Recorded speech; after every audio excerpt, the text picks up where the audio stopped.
She stole from the estate. That's what my mother-in-law screamed as two officers walked through the maternity ward door, badges out, hands moving toward my wife who was still in a hospital gown, IV line in her arm, our son asleep on her chest less than 14 hours old. My name is Marcus Webb. I'm 31 years old. And that was the moment I understood, with complete clarity, that love isn't enough. You have to be willing to go to war for it. My wife's name is Diane. She teaches second grade.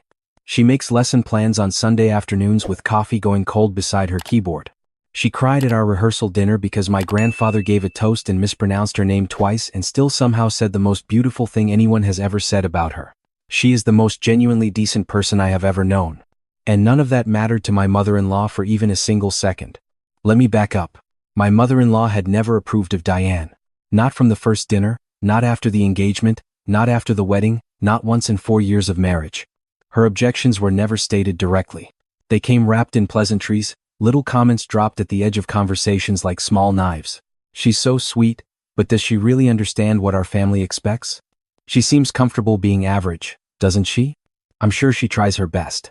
That last one was her favorite. Said with a smile. Said to my face. My wife's family had money once. Her grandmother, who everyone called Gran, had built a modest real estate portfolio in her 30s and held on to it through 2 recessions. By the time Diane and I married, Gran was 81, sharp-minded, and very clear about who she loved and who she trusted. She trusted Diane completely. They spoke every Sunday. Gran had taught Diane to garden, to drive stick shift, to make her chicken and dumplings from scratch. When Gran updated her 2 years before she passed, she made Diane the primary beneficiary of the residential properties, about $400,000 in total value. My mother-in-law received the liquid assets, the savings, the investment accounts. It was a fair split. Gran's attorney had documented everything cleanly. Gran passed in February. Peaceful, in her own bed, with Diane holding her hand. And then Diane became pregnant.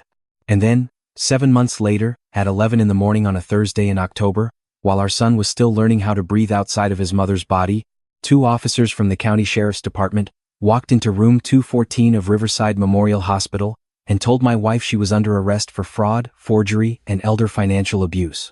My mother-in-law was standing in the hallway. I saw her through the window and the door. She wasn't crying.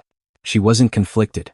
She was watching with the focused expression of someone who had been waiting a very long time to see something happen. I stepped in front of the officers. She just gave birth. She hasn't slept. Our son is right there. One of them, older, not unkind, said he was sorry but they had a warrant and they needed to proceed. The other one was already moving toward Diane. I looked at my wife. She looked back at me, not panicked, not hysterical. Just steady and devastated.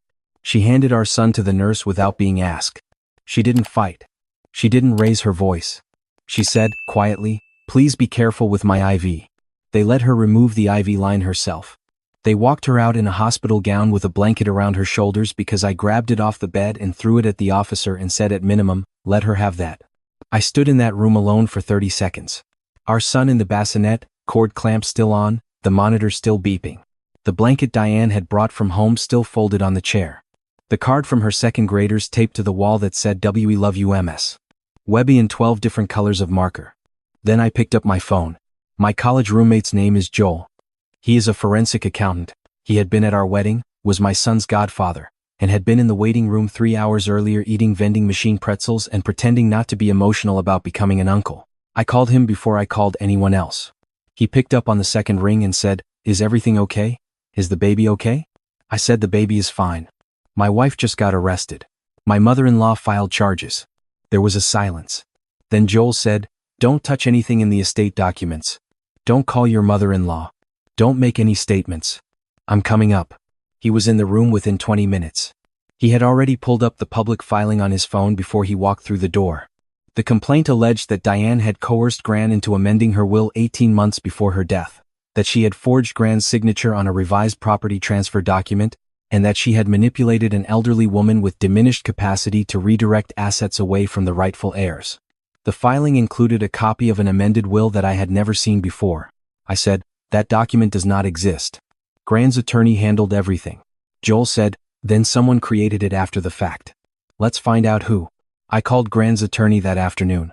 His name was Mr. Alvarez. He had been handling the family's estate work for 20 years, and he was, to put it plainly, furious. He had the original will on file. He had witnessed the signing personally. He had Grant's physician present that day to confirm her mental capacity, standard procedure given her age. The document my mother-in-law had submitted to the court was not his work. The formatting was slightly different. The notary seal was from a notary who had retired 4 years earlier and whose commission number had been recycled to a different notary in another county. Mr. Alvarez said he had already flagged it and was prepared to testify. But I needed more than testimony. My mother-in-law had resources. She had a family attorney of her own, a man named Gerald who had been doing their bidding for 15 years. And she had Diane's sister-in-law on her side. My wife's brother's wife, a woman I will only describe as someone who had been quietly resentful of Diane since the day Gran had told her she reminded her of herself at that age. That comment had been directed at Diane. The sister-in-law had been in the room. Here is what Joel found over the next 72 hours, working from his laptop at my kitchen table while I drove back and forth to the county jail to leave money for commissary and speak to Diane through a phone receiver with scratched plastic and a 3-minute timer. The forged document had been created using a PDF editing tool. The metadata embedded in the file showed a creation date of 11 months ago, which is a thing forgers always forget to scrub. The device it was created on had a registered user ID linked to a Gmail account. That Gmail account had been created 9 months ago using a name that was clearly a pseudonym, but the recovery phone number attached to it was a real number. That number belonged to the sister-in-law, but it went further. Joel pulled the notary commission records for the stamp used on the forgery. That retired notary, the one whose credentials had been lifted, had a son. That son had done bookkeeping work for my mother-in-law's property management company 3 years ago. He was a notary himself, active commission, and had simply used his father's old seal number assuming no one would cross-reference. My mother-in-law had not acted alone. She had built a small, quiet machine specifically designed to destroy my wife. And she had started building it before Gran was even gone. The creation date on that document meant she had begun planning this while Gran was still alive, still calling Diane every Sunday, still eating her chicken and dumplings at the kitchen table. I sat with that for a long time. Not with grief. With precision. On day 4, I walked into the county sheriff's department alone and asked to speak with the detective assigned to the case. His name was Detective Rourke. He was thorough and unhurried and clearly not accustomed to family members arriving with a 17-page forensic summary prepared by a credentialed accountant and corroborated by the original estate attorney. He read through it at his desk while I sat across from him and said nothing. After about 12 minutes, he looked up and said, "Where did you get this?" I said my wife's godfather is a forensic accountant and we've had a very productive week. He said, "I'm going to need to verify some of this independently." I said, "I know. I also want you to know that a copy of this document has already been sent to the State Attorney General's office, to the Adult Protective Services Elder Fraud Unit, and to Mr. Alvarez, who is prepared to file a complaint with the State Bar against any attorney who knowingly submitted a forged document to probate court. Take whatever time you need." I stood up and left before he could tell me to wait. Diane was released on day 6. The charges were not dropped yet, but she was released on her own recognizance pending further investigation, which Mr. Alvarez had pushed for aggressively and which the judge granted after reviewing a summary of the conflicting documents. She walked out in the clothes I had brought her, a gray sweater and jeans, and she stopped on the steps of the building and stood in the sun for about 30 seconds with her eyes closed. I didn't say anything. I just stood next to her. Then she said, "I need to see the baby." We went straight to my mother's house, where my mom and my aunt had been taking turns with our son, who by this point had a name. His name is Caleb. We had chosen it together 2 weeks before he was born, and we had not told anyone yet because we wanted to say it for the first time in the hospital. We never got to do that the right way. But we said it to him then, in my mother's living room, Diane sitting in the armchair with him against her chest, saying his name quietly like she was introducing herself. I watched that and felt something in me go very still. Not peaceful. Resolved. I had been patient. I had moved carefully. But I was not finished. The sister-in-law was the first to go. The phone number tied to the Gmail account was a hard link. When Detective Rourke's investigation confirmed what Joel had found, she was brought in for questioning within the week. She didn't hold. She had not fully understood, apparently, that what she had agreed to help with was a felony. She gave a statement. That statement named my mother-in-law directly as the architect of the scheme and confirmed that Gerald, the family attorney, had reviewed the forged document before it was filed. Gerald was referred to the State Bar the following Monday. His license was suspended pending a disciplinary hearing by the end of the month. My mother-in-law called me that night. I let it ring. She called again. I let it ring. The third time she left a voicemail, and I will tell you exactly what she said because I still have it saved. She said, "Marcus, this has gotten out of hand. Whatever issues we've had, this isn't the way. Diane has her baby now, she has what she wants. There's no reason this has to go further. Let's be a family." I listened to it once. Then I forwarded it to Detective Rourke, to Mr. Alvarez, and to the Elder Fraud Unit at the AG's office, with a note that read, "Unsolicited contact from the subject following initiation of criminal investigation." 2 days later, I walked into the restaurant where my mother-in-law had asked my wife's brother to meet her for dinner. I had not been invited. The brother had always been mostly absent from this situation, not malicious the way his wife had been, just passive in a way that had allowed it. He looked up when I walked in and had the expression of a man who understood he had miscalculated something important. My mother-in-law looked at me with the carefully maintained composure of someone who has spent decades winning social situations by controlling who speaks first. She said, "I didn't know you were joining us." I sat down. I said, "I'm not staying. I want you to hear something directly from me." She folded her hands on the table. I said, "You started building that document while Gran was still alive. While Diane was still driving to her house every Sunday. While Gran was still teaching her how to deadhead roses. You sat across from that woman at her own kitchen table and you were already planning how to take what she was going to leave her granddaughter. I want you to know that I know that. And I want you to know that Diane knows it too, and she has decided she doesn't need to say a single word to you ever again in her life, and I agree with that decision completely." My mother-in-law said, "You don't understand the full picture." I said, "The forensic metadata on the forged PDF disagrees with you." Her composure cracked. Just for a second. A small tightening around her eyes. I said, "Gerald is suspended. Your daughter-in-law gave a full statement. The notary's son has been identified. The AG's office has opened an elder fraud investigation. Whatever picture you think I'm missing, I've seen enough." I stood up. The brother said my name. I looked at him. He was not a bad person. He had just made himself small for a very long time. I said, "She's your mother. That's your situation to deal with. But what she did to your sister is documented. And the investigation will go where it goes." I left before the food arrived. 3 weeks later, the criminal charges against Diane were formally dismissed. The same afternoon, Mr. Alvarez filed a civil suit on behalf of Diane against my mother-in-law for malicious prosecution, fraud, and intentional infliction of emotional distress. The probate court moved to invalidate the forged will amendment and confirmed the original distribution. The properties Gran had left to Diane would transfer as originally intended. The sister-in-law accepted a plea deal on a reduced charge and was required to provide full cooperation with the ongoing fraud investigation. She did not go to prison. She lost a lot of other things. My mother-in-law was formally charged with elder financial abuse, fraud, and conspiracy. Her attorney, a new one since Gerald was suspended, tried to negotiate a plea. The AG's office was not inclined toward generosity. Throughout all of this, the thing that stayed with me was not the legal process. It was smaller than that. It was a Tuesday evening about 2 weeks after Diane came home, when she was sitting at the kitchen table doing the lesson plans she had missed while she was gone. Caleb was in the swing. I was standing at the stove. And she looked up and said, "I keep thinking about how calm she looked." In the hallway. When they walked me out, I turned off the burner and sat down across from her. She said, she planned it for months, she sat at family dinners. She came to my baby shower. And the whole time she was planning it. I said, "Yes." She said, "Did you know people could do that?" I said, "I know now." We sat there for a while without talking. Caleb made a sound in the swing. Outside the kitchen window, the oak tree was doing what oak trees do in October, which is drop leaves slowly and without apology. Diane said, "I don't want to spend energy hating her." I said, "You don't have to. That's covered." She laughed. It was a small laugh, surprised out of her. And I held on to that the way you hold on to something you didn't know you needed. There is something I did that I have not mentioned yet. Something that did not make any filing, did not appear in any news coverage. And that I did not tell Diane about until it was done. Gran had a garden.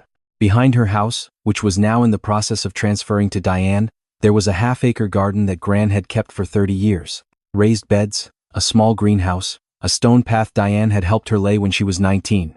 My mother-in-law, in the months after Gran's death and before the property transfer was resolved, had sent a landscaping company to clear the entire thing. She didn't own the property.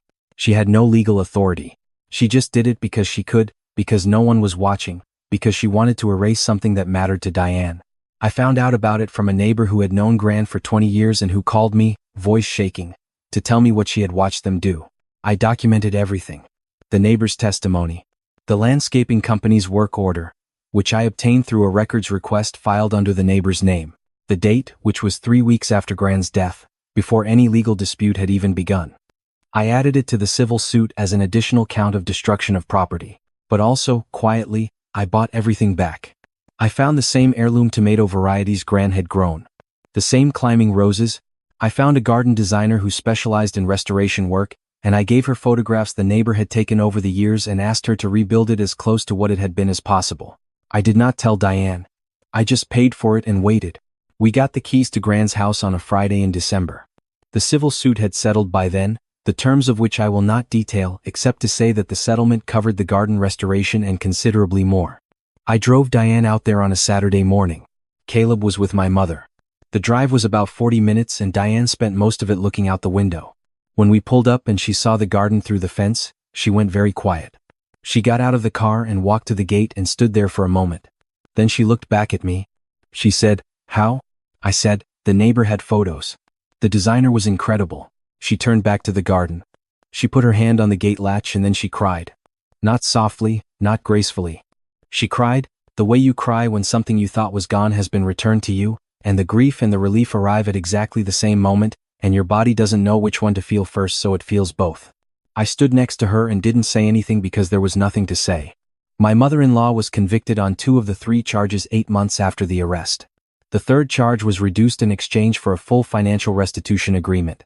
She did not go to prison, though she received a suspended sentence, probation, community service, and a permanent record that will follow every financial and legal transaction she makes for the rest of her life.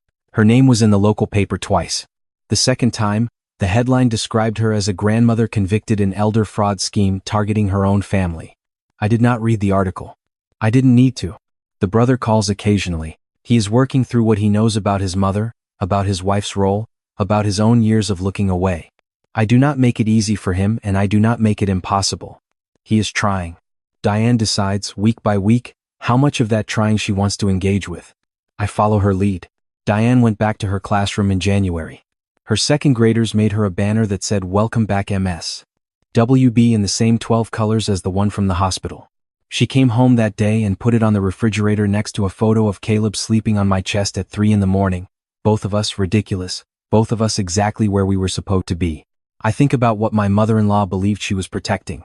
The family name. The estate. The particular order of things she had arranged in her mind over 60 years of deciding who deserved what. I think she believed that Diane was a disruption to something that was hers to protect. That love was a vector for interference. That a woman who came from outside her careful arrangements and was genuinely, quietly loved by the woman who mattered most, needed to be removed. She was wrong about all of it. But she was not wrong that Diane changed things. She did. She changed what family meant in the house I grew up watching from the outside. She changed what I was willing to do and not do. She changed what I understood about the difference between keeping peace and being complicit in someone else's cruelty. She changed Gran's last years into something warm rather than something managed. She changed the garden, and the garden changed back. Gran's attorney Mr. Alvarez retired at the end of that year. At his retirement dinner, which Diane and I attended, he gave a short speech in which he said that in 40 years of estate law he had seen families do remarkable things to each other over money, and that the most important skill he had developed was not legal expertise but the ability to distinguish between people who wanted justice and people who wanted to win. He looked at Diane when he said it. She didn't notice because she was feeding Caleb a piece of bread and telling him in a low voice that yes, this was fancy, yes, he had to be quiet. Yes, he was doing great. I noticed. I nodded once. He nodded back. That winter I started a small financial consulting practice. Nothing large. 3 employees including me. The founding principle, which I wrote into the company's operating agreement and which is printed on a small card I keep on my desk, is simple. We do not assist any client in any action. We would not be willing to defend publicly and in writing. It sounds obvious. It is not standard. I do not describe myself as a person who got revenge.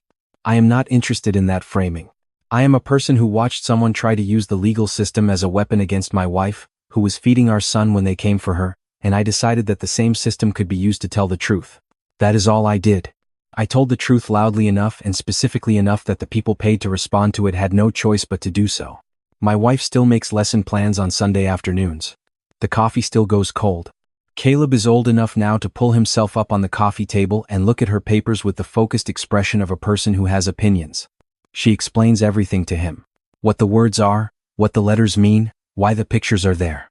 He listens with exactly the seriousness she deserves. On Sunday evenings, sometimes, after he's down, we drive out to Gran's house. We're fixing it up slowly, room by room, keeping what should be kept. In the spring, we'll plant the tomatoes again. Diane knows which varieties. She knows when to water and how deep to set the roots and which ones need the cage and which ones climb on their own. She learned all of it from a woman who trusted her completely. And nothing that was done in the dark was able to change what had been planted in the light. Not one single thing.